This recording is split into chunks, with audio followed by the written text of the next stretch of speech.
Kitenge elo onine komeli Fachi Beton président oyazali ponanga les préférés ya ba congolais nyon surtout ya mboka OK bande onyon tout bazo sepena elo onine komeli na Goma précisément na Sake bando babango bake kuna balingi Félix Tebo na bo meto moni maître Joël Kitenge na Sake bando musu baluba na biso ezabité à mabe nde bomengo mususu ba congolais ba bomba na kati ya mitema. Le président de la République congolais va colingaye pour deux raisons. La première, c'est puisque y est origine nae et ali débatté. Moi na kisasa, moi na limité tata maman toye bibango bien. Débat yalité. Le fait qu'azali ya biso na lobina bandeko wana pe basala ndenge wana balungwa baya to salela mboka autrement. Minduki ya kozongisa biso na simelo que mimaki na Sake puisque n'oublie pas qu'à l'est c'est là où il y a plus de groupes armés. Et ba groupes armés les a kobota mara ba guerre interethnique. Ba guerre interethnique wana pourquoi? Na Rwanda biloko rubera lubakano koloba wate. Bonga na oloba ne to sala ba émission na Rwanda. Si oka YouTube ya Rwanda omona Rwanda na ma chaîne ya YouTube bazolo ba vérité le na Rwanda. Okolobelo kote bakoli ayo kuna babomi. Tala musicien kizito ndenga kofi lokwa bososo lokwa bontaba. Les Banyamurenge sont na Sake accueillis kuna kosala nini. Ba groupe militaire, ba groupe armé, ba combattant, ba ko senga bango ba se démobiliser. Alinga ki yemo ko s'approcher na ligne de front, ake solana ba combattant pe ko sala message ya kotinda boba na zamba. Pe biso to utiliser la voix céleste pour na ko komisa mungongo ya président dans les fins fonds ya ba rebelle bazana kuna na zamba moko nzalobi boye. Botika manduki to bongisa mboka. Tango bozo simba manduki boko boto la bibwele bangombe biloko bozo vivre na yango. Maintenant vous vous posez des questions. Soki totiki manduki tokobika ndenge nini? Président a dit il y a un fonds na accompagnement à Banque mondiale pour na décaissement ba ko décaisser yango et permettre démobilisation, réinsertion, ya ba enfants na désarmement ya ba soldats wana ba groupe armé ba orienter bango na vie mususu civile ba tout est au contrôle. Peuple balingi mutu na papa. Mwana mboka peuple sécurité à liboso za la peuple. Na bo babetaka débat légitimité batala ba foule wana ba comprendre légitimité za wapi. Ce sont ces gens-là qui viennent de rencontrer leur chef. Et vous voulez que légitimité en wapi. Ce sont eux qui sont la sécurité, le peuple là d'abord. Ce n'est pas les armes. Shalom, shalom, bien-aimés dans le Seigneur. Merci Nabino Stobozo dans Nabiso de partout. Bonzambe na bonzambe lola ezo futasima na onto yaro bakenzama boto kwa iwat na mansa zo sera biso. Un grand merci na papa na biso pasteur Tezamisi à la bouche autorisée de l'Éternel depuis Zurich. Na filo moko ya motema bivense de homo depuis Londres na maman Gisèle Luke le motema papa Emmanuel na Boston les frères papi Konge na Nzamba lola amono amona binonyon stubo stena vraiment musala oyo. Merci Nabino Yonstu bien-aimé dans les scènes. Na émission le Torolobani, Torosowani, Tozali, na maître Joël Oboyebi très bien qui n'est pas présenté, Tomé au Kota Mozindo, ya Makamozo de Kananamboka bien-aimé, Tozala maître Joël, shalom papa. Shalom de Korangai, shalom na bande konyoso, ya la voix céleste, que le Seigneur vous bénisse, Kimia na mokonzi Nzambe, ezala mabota na bino, ipai na bipai besoin. Maître Joël Kitenge, ils ont ba dossier, bandormi, ba bing, tout le monde na ba Facebook, ba partager, ba lobby liango trop makas Maître Joël Kitenge qui Fachi Beton a changé sécurité naie, a commis naie na ba militaire américain, ba outil en Amérique, donc FCC. Panique totale Maître Joël Kitenge. Aujourd'hui c'est une tombe présence, il y a des militaires OK bazala na ceinture il y a mokonzambo na zinga na ceinture na tomoni présence ya ba militaire musu tenu mususu ba hélicoptère au juste ezanine Maître Joël Kitenge. Merci pour na mutuna oyotuni biso. Nous avons constaté, vous et moi également, présence ya ba militaire oyo bazako garder sécurité à président de la République. Mais je vais vous rappeler que Ezali première lot, il y a des Congolais qui ont eu une formation en Égypte. Ils ont été formés dans la tactique ébélée. Quand il y a l'unité à sniper. Quand il y a la spécialité, il y a garde du corps, corps à corps, contact et d'autres branches. Et l'eau à Liboso qui a mis balai à un autre lot qui est en Sima. Tous ces gens qui l'entourent là sont des Congolais. Pourquoi tenir Moussous? La tenue là, sur la tenue au Baouta qui n'a pas Égypte avec la tenue du désert. Ce sont les tenues sombres du désert. Où il y a garde républicaine, président Tango Baouti na formation, ils sont venus avec cette tenue et le président les a autorisés. Il y a Kolata, c'est pour créer un petit peu la différence aussi avec les Congolais Moussousso sécurisé. Jusqu'à là, il faut féliciter la garde républicaine Oyo Bazala qui n'a pas Kabila, qui sont des Congolais. Les militaires sont en politique. Avant la formation, ce sont eux qui les sécurisaient. On a combattu les Mikolo, coup de chapeau, qui peut continuer à travailler ensemble. Ce n'est pas qu'on a chassé toute la garde républicaine d'avant. Tout se forme, le seul bloc est nassé. Il y a Bokangami, général Christian Tchoué, Otozako salué en passant général Christian. C'est ce que les gens disent, non? Bengani Banamoura, Bazana Bango, il y a Kabila, Bengani Bango, Bonaboblo. C'est ce que les gens disent. Est-ce que l'armée est apolitique de Konangai. L'armée est apolitique. Nous avons déjà eu la chance de travailler dans l'armée. L'armée est apolitique. L'armée tombe la zalokola masi andumba. Boya koya liboso na endo a traiter na ye. Les militaires qui sont là, d'ailleurs la plupart des généraux au bazar dans l'armée, la plupart. Ce n'est pas Kabila qui les a formés. Baza ba officier à République d'Isaïr. Au Mobutu abimisa misolo miarete amboka kotina bango na ba académie prestigieuse bakenda kotanga pe koyekola makamba sécurité pe armée. Hier ils étaient avec Mobutu, ils ont servi Kabila. Kabila est parti, l'armée chez nous est apolitique. Et la garde républicaine n'est pas la garde de Kabila, ce sont des Congolais qui sont là. Nakatina Bango Bangala Bayali, Baluba Bayali, Bikolo na Bikolo Baswahili, Batamanyema Bakusu Bayombe, tout le monde est dedans et nous encourageons le travail que ces gens-là font. Oyoka qui adresse à Général Christian Tchoué. Général Christian Lobi Boye. Que ma pinga garde républicaine et ça c'est la Mokonzi Mako devant na bango ezali chef de l'État ndako na ina libota na ye un point barre. Ils n'ont qu'un seul commandant, c'est Félix Tshisekedi Tshilombo Esili. Ça c'est le travail de la garde républicaine, c'est le président, c'est l'institution président et sa famille, un point, un trait. Donc ils ne sont pas des Kabila, il ne faut pas qu'on politise, ils ont fait un travail. Si ceux qui vont salaire Moussala Malongate, mais peut-être président ça fait 2 ans, baraté l'issas. Mais qui n'ont fait que l'eau bongo et ça bango. Il faut féliciter Sandé Konangai. Il ne faut pas tout le temps voir le mal là où il ne faut pas voir le mal. Maître Joël Kitenge, et on est comme Fachi Béton, président Oyazali, pour les préférés, il y a des Congolais, surtout Yamboka, ok, Bande Oignon, tout bazo c'est peine. Et là on est comme na Goma, précisément na Sake. Bando Babango, Bakekuna, Balingi, Félix, Tebonabo, Metomoni, Maître Joël Kitenge na Sake, Bande Bayambi, population, Maman, bazo c'est peine, na Mokonzi Yamboka. Monya ondeni na lukuto bande musu baluba na biso ezabité à mabe nde bomengo mususu ba congolais ba bomba na kati ya mitema. Le président de la République ba congolais ba kolingaye pour deux raisons. La première c'est puisque yé origine nae et ali débatté mwana kisasa mwana limete tata mama toyebi bango bien débat yalité. Le fait qu'azali ya biso ya makila toko tia maboko. Deuxième élément Bako Lingaye, puisque dans l'histoire à Kambate, Atikala ko dirigé, Atikala comme ministre, Tata bourgmestre n'a noté. À ce moment-là, on a confiance, le col a géré. À Kolipé la mentalité à Poto, nous attendons de lui à Mekakosala pour changer bien-être et vie à Congolais, Imboka. Le fait qu'il ait Maboko Pembe, Azapema na biso doko tia Maboko. Na chaque accueil kuna kosala nini.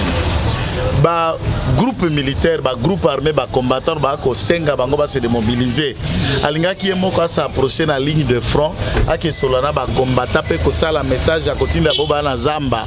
Pe biso to utiliser la voix céleste pour na ko komisa mungongo ya président dans les fins fonds. Ya ba rebelle bazana kuna na zamba moko nja lobi boye. Botika manduki to bongisa mboka. Tango bozo simba manduki boko boto la bibwele bangombe biloko bozo vivre na yango. Maintenant vous vous posez des questions. Soki totiki manduki tokobika ndenge nini? Président a dit il y a un fonds na accompagnement à Banque mondiale pour na décaissement ba ko décaisser yango et permettre démobilisation, réinsertion, il y a ba enfants na désarmement ya ba soldats wana ba groupe armé va orienter bango na vie mususu civile, ba koluka kotanga. C'est de cette façon qu'on nous a fait nous. Toalaka bambila ba démobiliser, ba désarmer biso, ba réinsérer biso toza ba diplômé réinséré.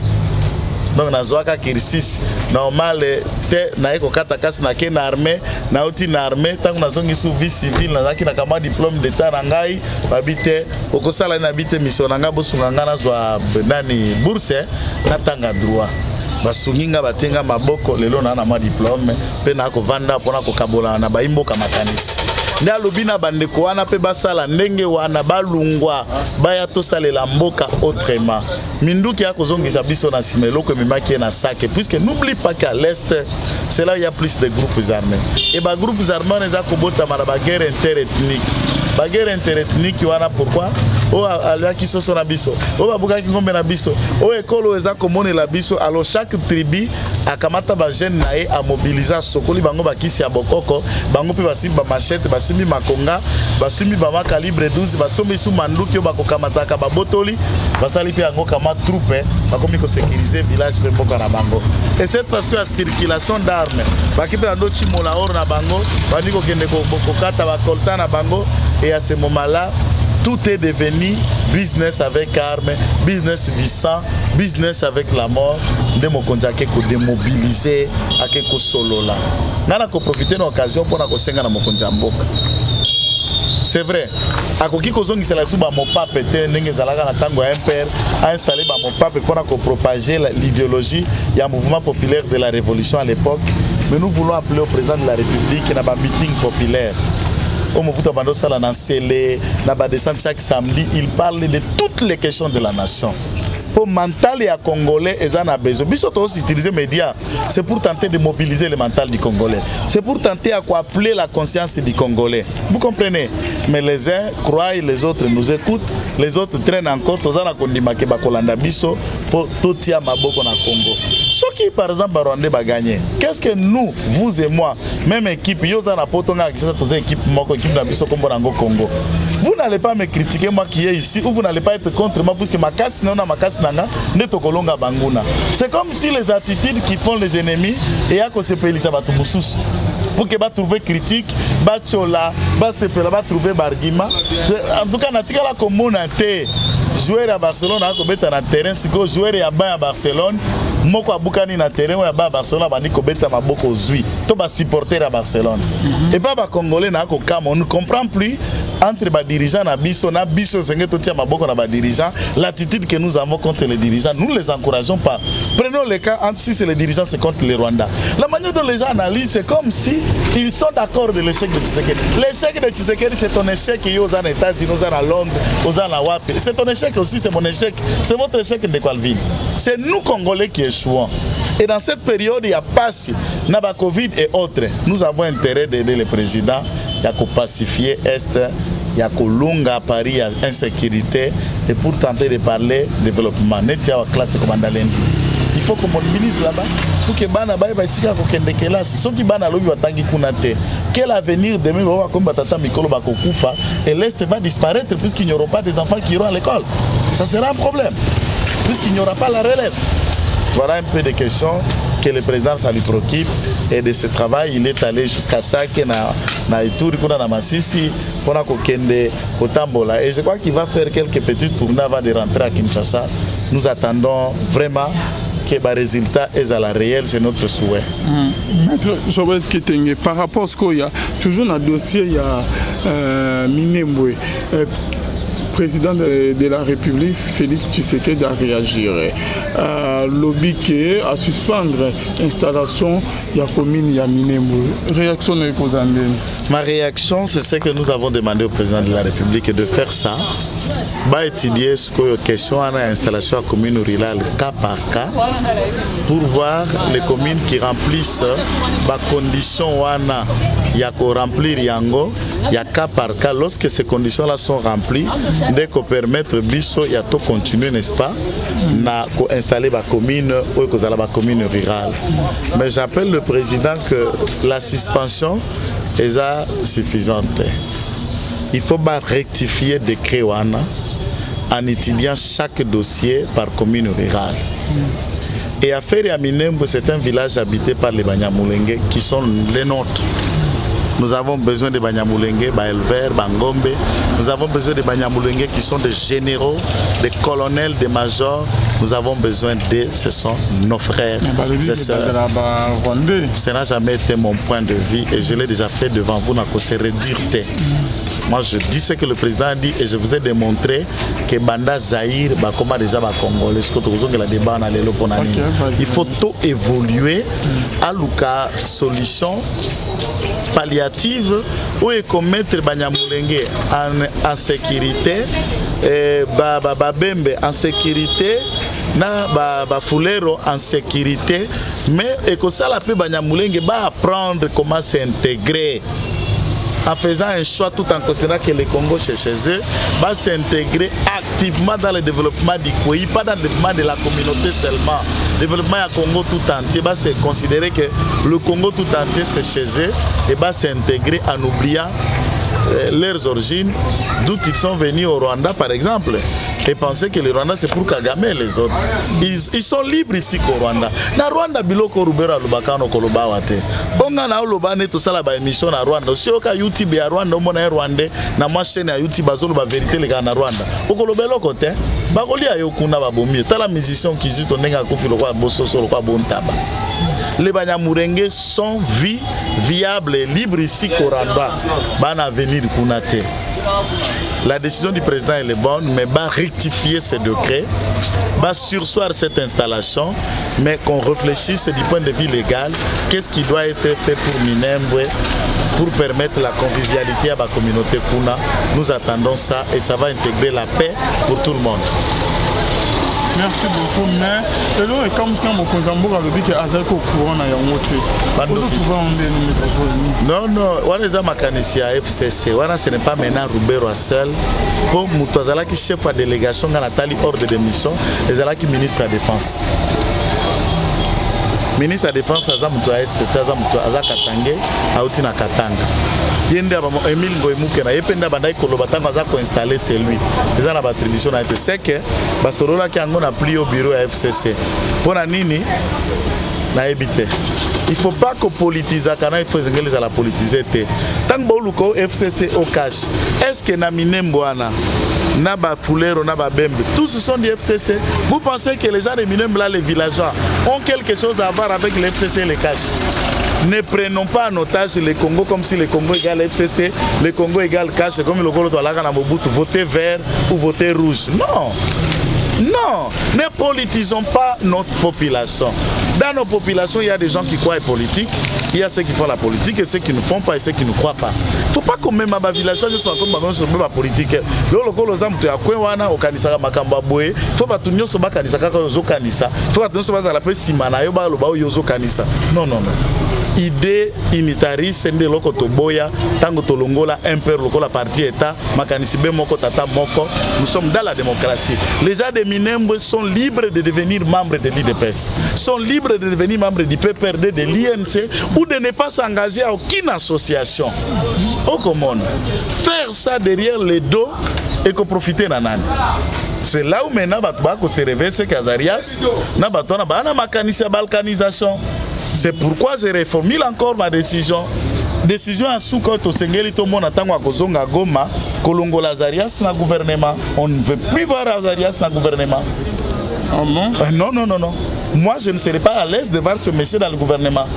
Il le temps, si on veut donner à Munyamulenge et à ce poste, pas Azarias, Azarias, Aza, Namakanisi Mabe. Est-ce qu'il ne sera pas interpellé par la justice? Mais si dans tous les éléments qui a été fait, il y a le faux dans sa manière de faire et qu'à Sali Yango a bisma ça lors de l'émission, à Sali Abi du pouvoir, les gens à pouvoir à être à Sali Yango, la justice fasse son travail. Nous sommes d'avis, moi je suis en train de parler chaque jour ici, dans cet état où Moutounion sort, peu importe le rang social, qui correspond à Bazouzi. Il faut qu'on en arrive là. Et déjà, Félix nous a démontré que directeur de cabinet, ministre, ADG, qui que ce soit, tu peux répondre devant ta justice. Roubert peut répondre. C'est un avocat. Un avocat, c'est un légaliste. C'est quoi défendre Rani? Mi be côté. Mi be ko buki yango. Il faut s'engagner au buka. Ngape na praticien de droit. Nakota makala. Pour na buka mi be. D'après ce qu'ils nous ont accusé. Donc quand au buki mi be ko kankama. Merci beaucoup, Maître Joël Kitenge. Message nous lancé na bandeko ya FCC. Bandeko ya FCC totika hypocrisie. Congo est l'équipe à parti politique na biso. Congo est l'équipe à intérêt personnel na biso. Ba loi autozo lelo. Ba décision tozo lelo, lelo komona lelo nga na zate, papa Félix azate, tata Kabila azate, ye Rubero Amani wazate. Parce que ba na tokobota sima totikeli bango ba monstre juridique na ba monstre administratif. Ba mibeko moko totia et bana bazaji suko s'en sortir, c'est grave. Votons les lois et regardons la conséquence de ces lois-là. Leurs conséquences, 50 ans plus tard, 100 ans plus tard. Et la balkanisation du Congo, le plan est déjà établi. L'éclatement du Congo, il n'a pas dit aujourd'hui, c'est demain. Et tant qu'on a dit discours, on a le demain que Lumumba parlait à ce moment-là, il parlait d'aujourd'hui. Et l'aujourd'hui que nous parlons aujourd'hui, nous sommes en train d'annoncer le demain qui va venir après nous, comme c'était le temps de Lumumba. Et si nous ne faisons pas mieux, en tout cas, tous les gens qui hypothéquent, l'objet à biso, okuta mabele abana na biso comme ya bato mususu bisika bana biso zanga bato nganda ko bakozwa. Regardez seulement Gombe ndenge za kozwa ma mètre par mètre pas ba libanais na ba indien na ba pakistanais. Nous nous trouverons un jour qu'il n'y a plus aucun Congolais à la Gombe, tout est indien, pakistanais, puisque même les Congolais préfèrent vendre pas à étrangers. Il faut tout comme à nationaux ndeko. Tango zote kalupango. Na côté que la étranger nano na Congolais. Propose d'abord les Congolais puisque ma belle tika la kaka ya biso, propriété tika la kaka ya biso les intérêts. L'économie a aussi des visées nationales. Le nationalisme économique existe, le patriotisme économique existe bande konangai. C'est comme ça que nous pouvons sauver le Congo. Merci beaucoup, Maître Joël Kitenge. Bon, Mike Hamel a député congolais, Taza sénateur et pourquoi Bozo Kotise Taza étranger. Donc moi je ne peux même pas répondre naïe. Ici, c'est Makambo congolais. C'est de notre responsabilité. Vous pensez que c'est l'ambassadeur qui va vous dire installer Moutoua à tel. Longola Moutoua à tel. Est-ce que Toza sous-titré les États-Unis? Moi je suis nationaliste. Ce n'est pas à Mike Hamel de nous dire ce que nous devons faire, c'est vrai.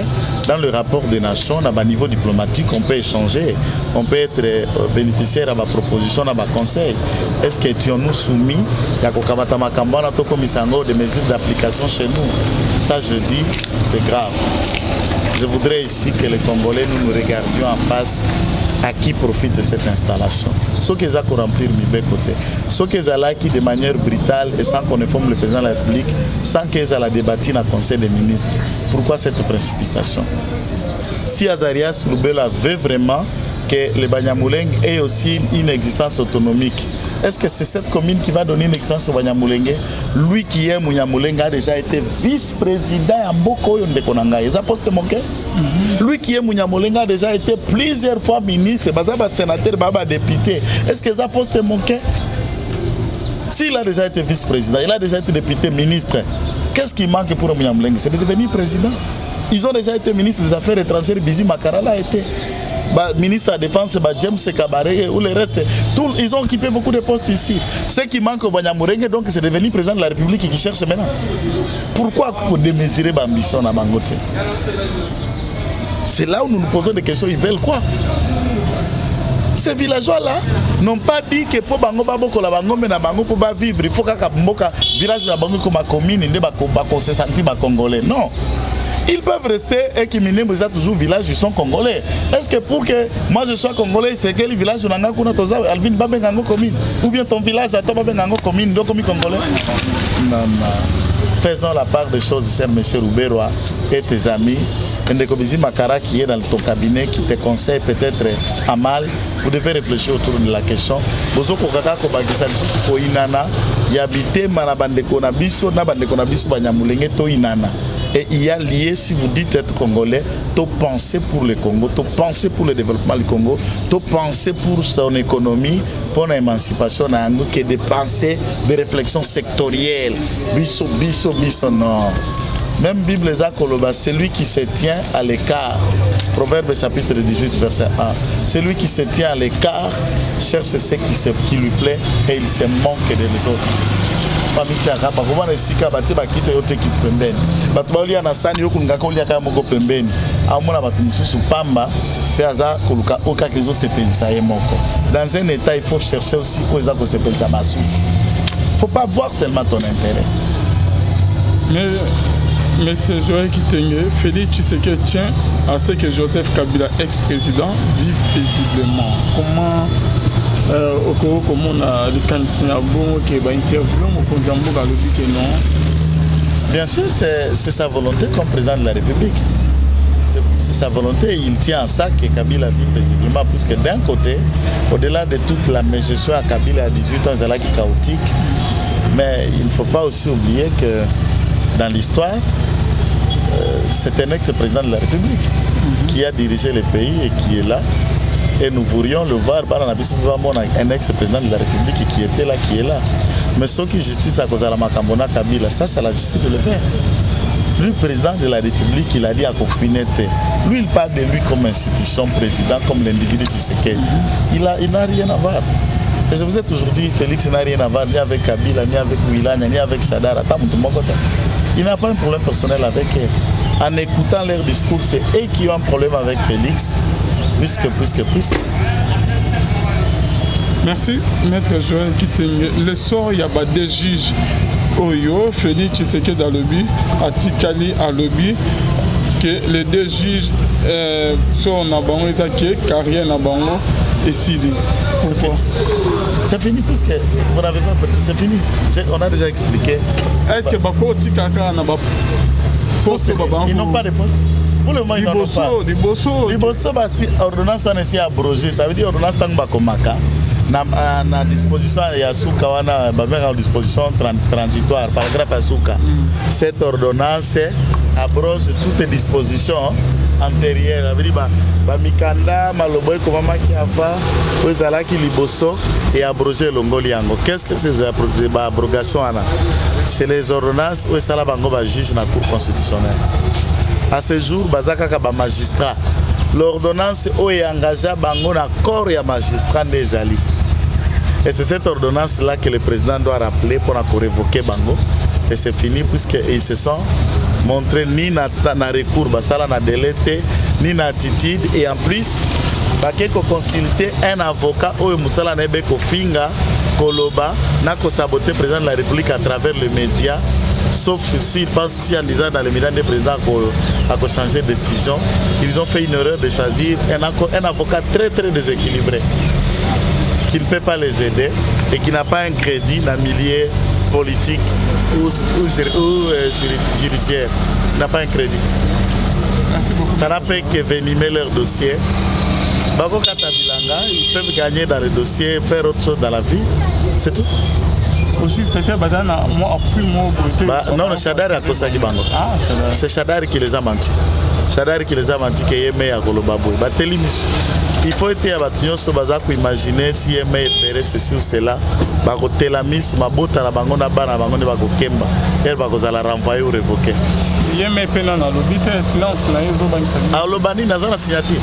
Kolobana signature de Balvin, qu'est-ce que c'est lui qui signe le chef. C'est une proposition, non? La monnaie au salabé. Bongo Sokazana Bik a signé l'homme. Ou est-ce qu'on a Bik na Mabok? Bik n'a validé à 5 ans.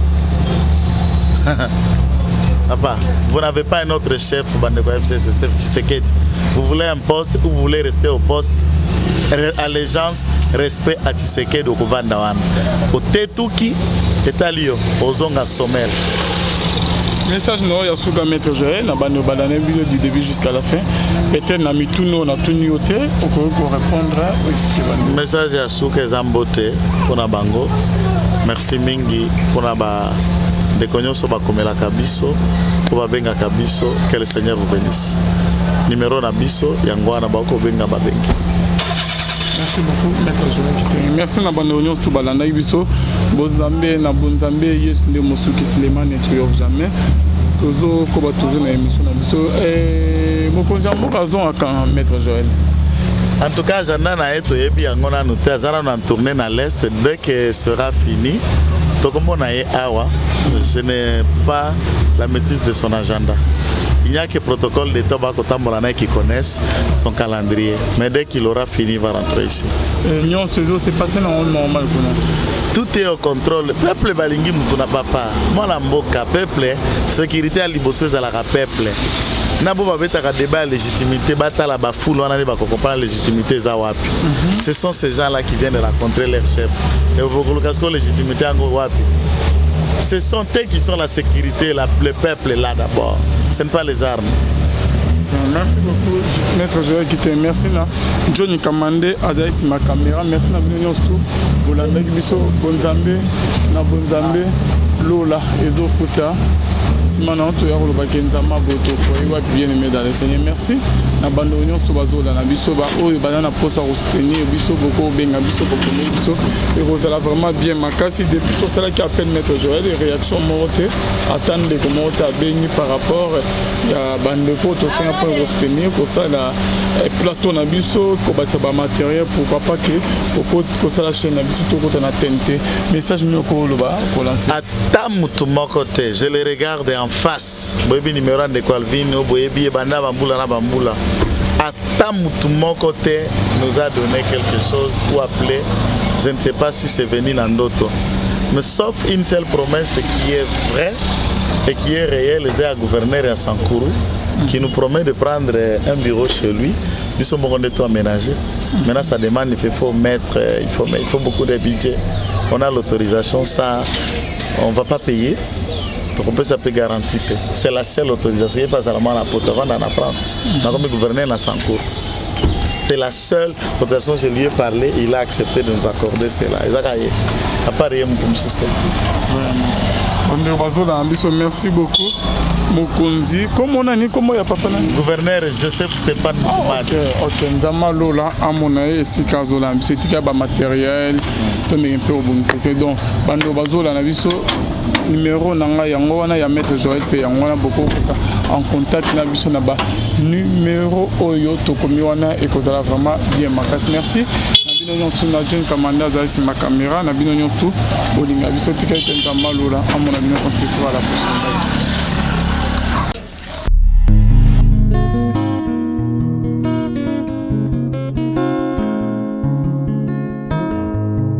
Le temps passe, elle ne s'arrête jamais. Alors réveille-toi mon ami. Et tout ce qui nous quitte chaque jour, laisse que cela nous serve de leçon. Car à chacun son jour, à chacun son tour. Peut-être demain sera ton tour. Alors réveille-toi et prépare ton âme. Car un jour, oh, oh, oh, hey, oh, oh, oh, oh. Hey. Le temps passe, le jour s'envole, s'en va si vite sans laisser de traces. Hey. Comment faire pour l'arrêter, car il nous amène vers le jour de départ. Yeah. Tout c'est fort avant nous, n'ont pu l'arrêter. Il s'en va sans arrêt, sans pitié, ni nous laisse le temps de faire nos bagages, que de tout mener. Le temps passe, le jour s'envole, s'en va si vite sans laisser de traces. Comment faire pour l'arrêter, car il nous amène vers le jour de départ. Tous ces forts avant nous n'ont pu l'arrêter. Il s'en va sans arrêt, sans pitié, ni nous laisse le temps de faire nos bagages et de tout amener. Il s'en va seul sans. Faut me perdre tout plutôt que de perdre son âme, à quoi bon tout gagner, ben sera que vanité. À quoi bon tout gagner, perdre son âme si l'on est censé de tout laisser. Moninga, verser le sang de l'autre, si demain sera le tour, tu seras seul comme dans un miroir. À quoi bon tout gagner, perdre son âme si l'on est censé de tout laisser. Moninga, verser le sang de l'autre, si demain sera le tour, tu seras seul comme dans un miroir. Où tu rendras compte devant le Seigneur toute ta vie sur terre. Après avoir tout gagné, l'on s'en va seul sans rien amener. Faut me perdre tout plutôt que de perdre son âme. À quoi bon tout gagner, demain sera que vanité. Vanité, faut me perdre tout plutôt que de perdre son âme. Perdre son âme, perdre son âme. À quoi bon tout gagner, demain sera que vanité. Moninga, Moninga, Moninga, Moninga, tala tango ekoleka Moninga, Moninga, tala bato bako kende. Okosala lolendo na mokili okanisi mokili yango yayo, tala bato bakoleka. Tango ekomema ngai, tango ekomema, tango ekotika moto te. Bakulutu bayakala basi bakende Moninga, tala tango ekomema. Papi Charles Mombaya si akenda kala, otango otango eza komema. Ya Mari si akenda ye misa mungolo tala tango ebebi papa de baba si akenda kala. Tango tango eza koleka ale moloto si akenda kala. Potango potango eza koleka ata mobutu sesese kokukungwendo wazabanga asi akenda kala. Tango eza koleka Mzee Laurent Désiré Kabila akenda kala. Tango eza koleka tango ekotika moto te, tango ebangaka mokolo te. Liwa bangaka mokolo te, abangaka peleki te, abangaka moto mbongo te, yokaka pe mobola mawa te. Liwa tango ayaka amemaka moto nyonso moto nyonso tango ekoleka lengela bomoi na yo epana yawe. Tango ekomema lengela bomoi na yo mokolo na yo ekoya okokende ndenge nini. Le temps passe, ne s'arrête jamais. Le temps passe. Moninga, Moninga, Moninga, tala tango ekomema. Moninga, Moninga, tala tango ekoleka. Moninga, Moninga, Moninga, tala tango ekomema. Moninga, Moninga, tala tango ekomema. Tango ekotika moto te, lengela bomoi na yo. Tala bato bakokende osala ndenge nini okotikala ebende te, okotikala ebende. Le temps passe, ne s'arrête jamais. Le temps passe, ne pardonne jamais. Le temps passe, ne s'arrête jamais. Lengela bomoi Moninga,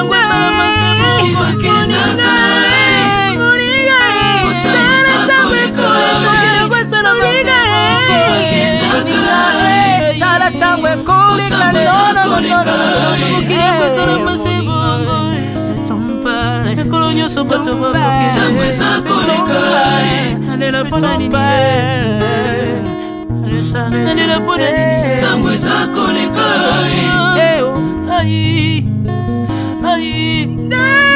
Tango eza koleka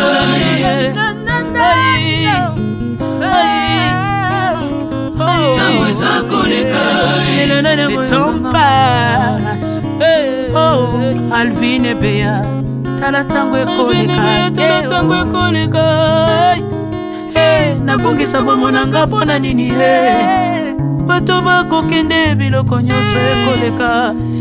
Nalela tina nini natangisa makila na boma bato mpona nini soki nyonso ekoleka. Un jour nabanga kufa mpona nini soki naza putulu ya pamba mokolo ezali na koleka. Le temps passe.